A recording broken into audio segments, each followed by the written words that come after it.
پدرام جان خیلی خوشحالم که در یک فصل دیگه با شما همکار بودم، زندگی کردم.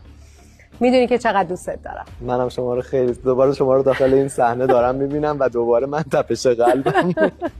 عزیز دلم. فرناز جانم. جون دلم.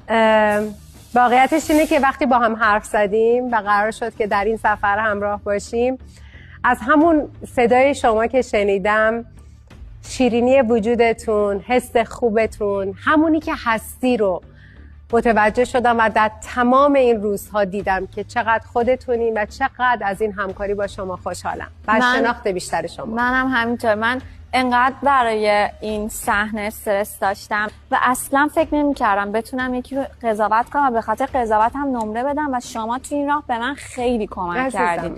پدرام، شما و من الان احساس می‌کنم منم بخشی از این هممون الان یه خانواده ایم. واقعا. مرسی از شما که اینجوری کمک من کردین. آزاده جان، شما دیر به ما پیوستین ولی خوش پیوستین و خیلی ممنون از حضور شما و به شخصه خیلی خوشحالم از آشنایی با شما. مهناز جون، من واقعا هیچ وقت فکر نمی‌کردم که یه روزی در کنار شما قرار بگیرم، با هم کار کنیم و کار کردن با شما واقعا برای من یک افتخاره. خیلی ممنونم. لذت میبرم از شخصیت شما، متانت شما، فهم و کمالات شما. بابا نگین دیگه، واقعا ازتون یاد گرفتم. قربون شما، خیلی ممنونم. زن روز به من خودش برای من مثل کلاس درس. خیلی ممنونم. بچه‌ها خیلی دوستتون دارم.